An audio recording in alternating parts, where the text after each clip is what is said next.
So like, since you understand different dimensions of design, instead of actually doing the design, if you're managing people who are doing the design and you have kind of a bigger, a wider experience, that can actually be really good. Hello. Hello. Hi. Hi, how are you? Good. How are you? Fine, thanks. What do you go by? Hiji, you can call me Hiji. Hij? Nice. Hiji. Hiji. Nice to meet you, Hiji.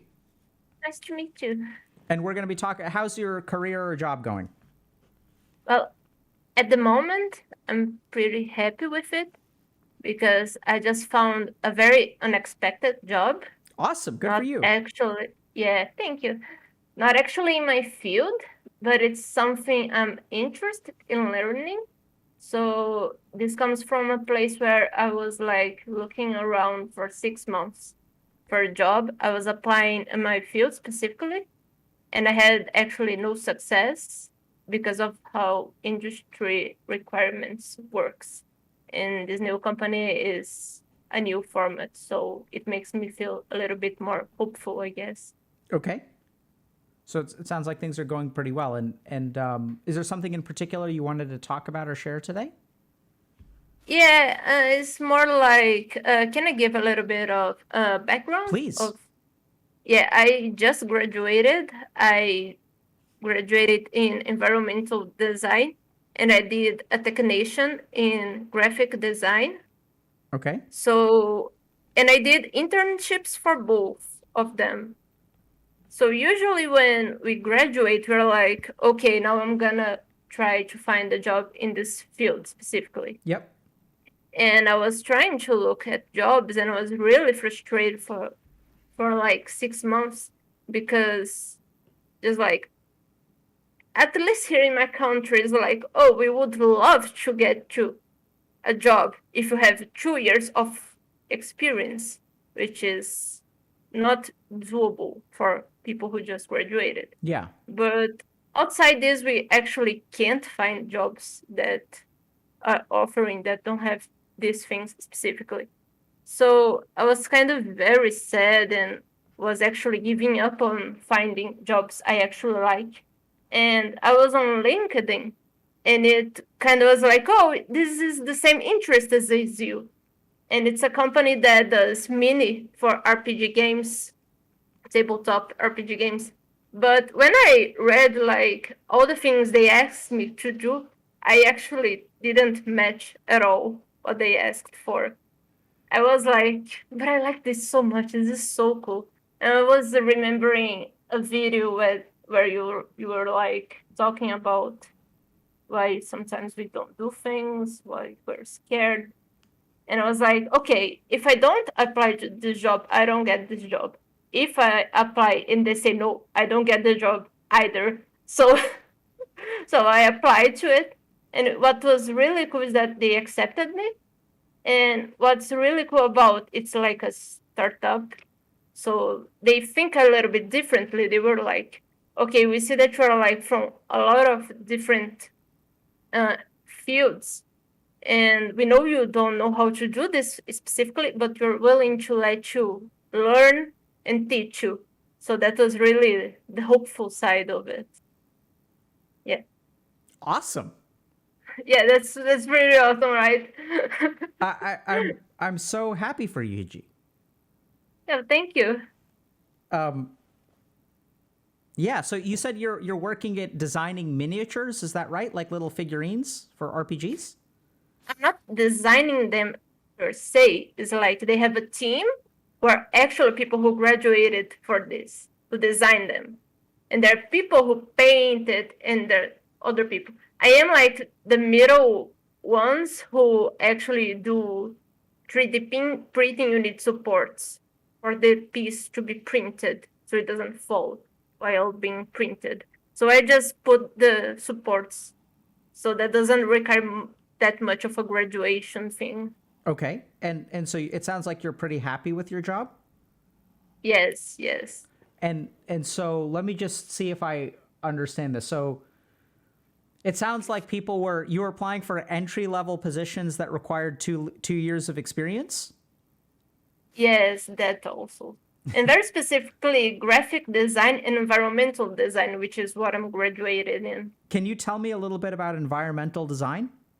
It's like interior design, but we can also do external places. I see. Okay.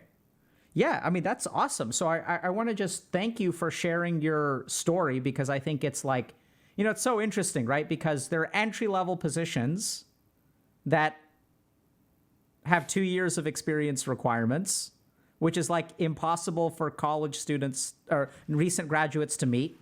And then on the flip side, there are jobs out there which you may not feel qualified for, that if you actually just apply and give it a chance, you may be surprised at what you get. And so I'm really glad that you took that chance, because it sounds like it worked out for you.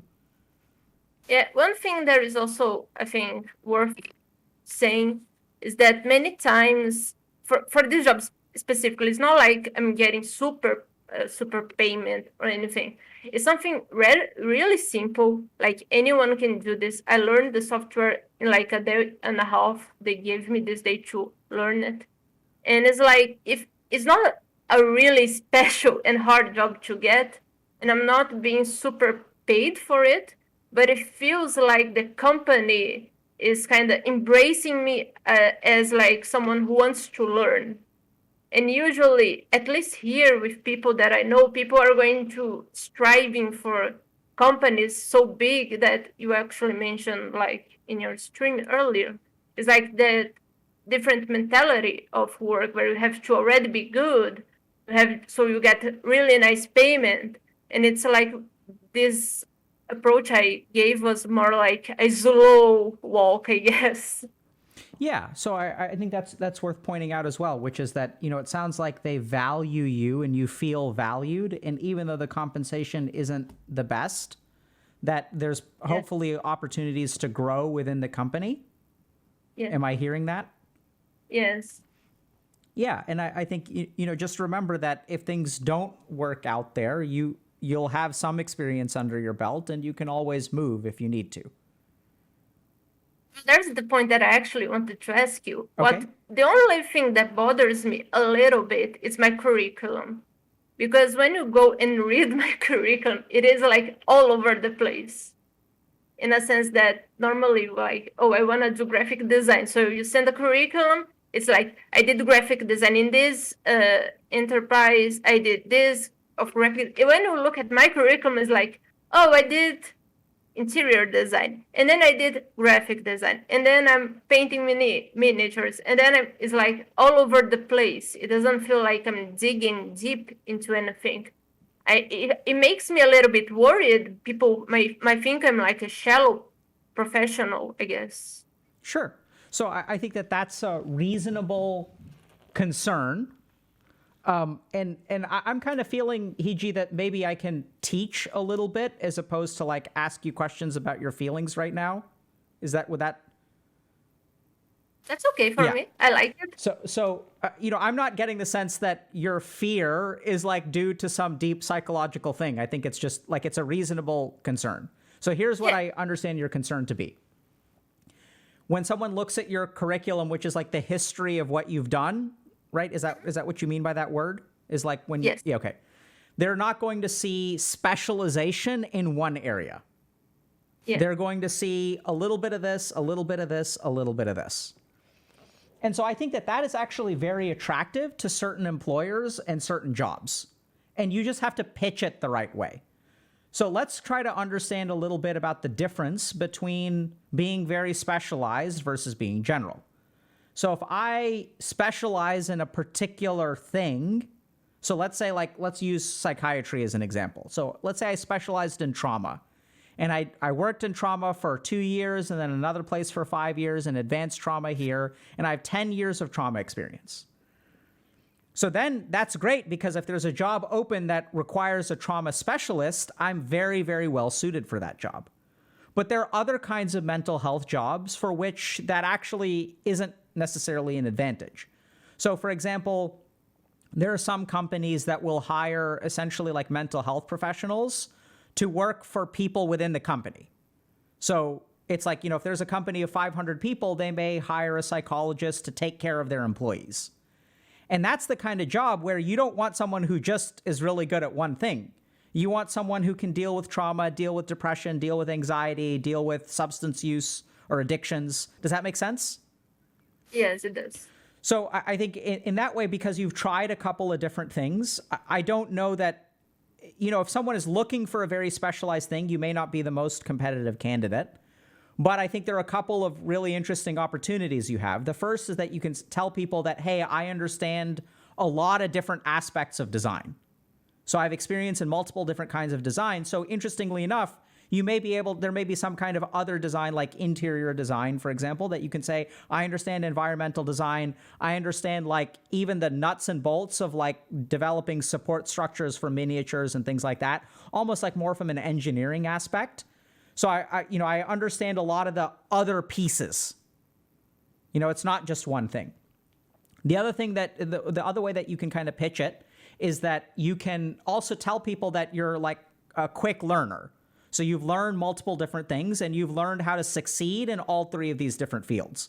So if there is something a little bit that's, if there's a new skill or you're working at a startup or there's a new kind of design philosophy or perspective or something like that, then you can sort of say, like, I'm really good at picking up new things. My background was in this. I worked in something that was slightly different. I got promoted after 1 year because I did such a good job. I'm very good at learning on the job. I'm very good at providing what a company needs, even if my background, I don't necessarily have experience in it. So I'm very fluid in supporting like whatever the company needs, and I can learn new things and execute on them in a strong way. So that's the kind of thing that like sometimes companies will love.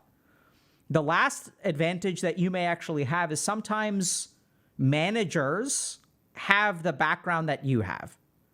So like, since you understand different dimensions of design, instead of actually doing the design, if you're managing people who are doing the design and you have kind of a wider experience, that can actually be really good. So if you look at even people like project managers at tech companies and stuff like that, they may work with people who are coders. They may not be the best coders themselves, but they understand different coding projects. Does that make sense? Yes, it does. The thing is, I'm a little bit more to the creativity side, so I actually enjoy doing the things.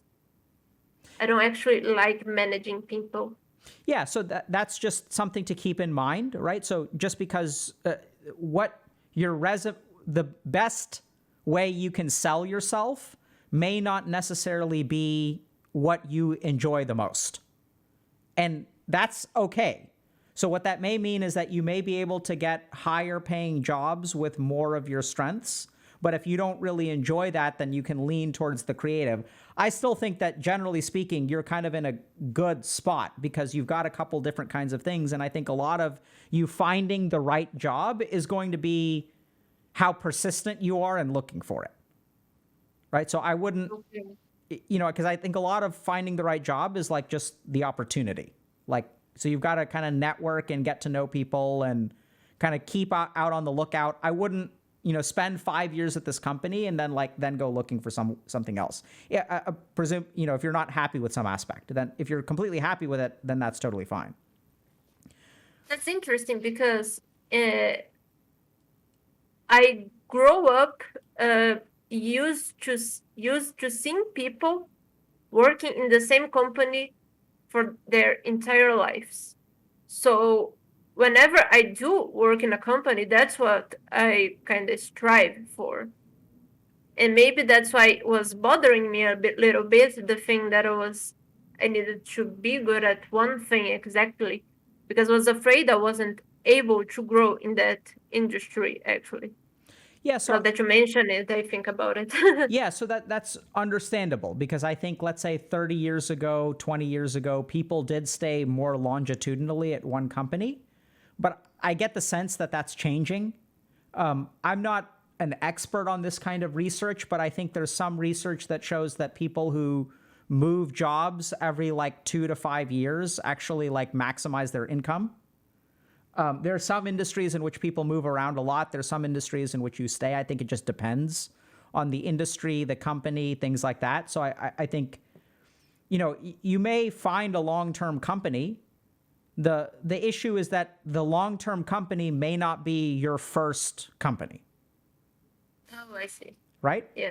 So you may have to move around a little bit, and then you'll find a place and you're like, I actually really like these people. I feel like my compensation is pretty good. I feel like my growth at this company is pretty good. And I've worked with a lot of people who are very successful, get compensated very well, who have stayed at a place for a long period of time and will build their entire career at one institution. And that can be very successful too. I think it's just you got to find the right one. Yeah, that's the hard part, Yeah. right? But I think, I mean, I'm optimistic if you're not going to get in your own way in terms of you did a good job of applying for a job that you quote unquote didn't think you could get. And I would continue doing that. So continue exploring, continue believing in yourself, or just taking a chance. And I think you'll probably do well. Well, I hope so. Well, Cool. Oh, she disconnected or dropped? Okay. PC it looked like. Huh? Disconnected. Okay. Okay. Well, yeah. So I think it's cool to hear that, people are trying the stuff that we recommend and it's working out for them. Right. So like we'll say a lot of stuff on stream, like, hey, you should do this and you should do this. And we don't really have great data about the people who do it or don't do it and how it ends up with them. But it's always nice to hear that. And I'd encourage y'all to take Hiji's story to heart that just, on the one hand, there are jobs that you quote unquote should get or are good on paper for, and those jobs won't hire you because it's an entry level position with 2 years of experience. And on the flip side, there may be jobs that you don't think that you can get, which may actually hire you because of the state of the company or whatever. And so in either case, like, I would just encourage y'all to not work against yourself, right? If you think that you're not going to get a job, don't bother not applying. Like, take a chance from time to time. We're not saying if you're a college graduate and, let's say Facebook is looking for a new CEO, like, I don't think you're going to get that job, but, or Meta, sorry. But at the same time, like, recognize that there are a lot of employers out there who are willing to take a chance on employees that are willing to learn and are willing to grow, et cetera, and, give it a shot.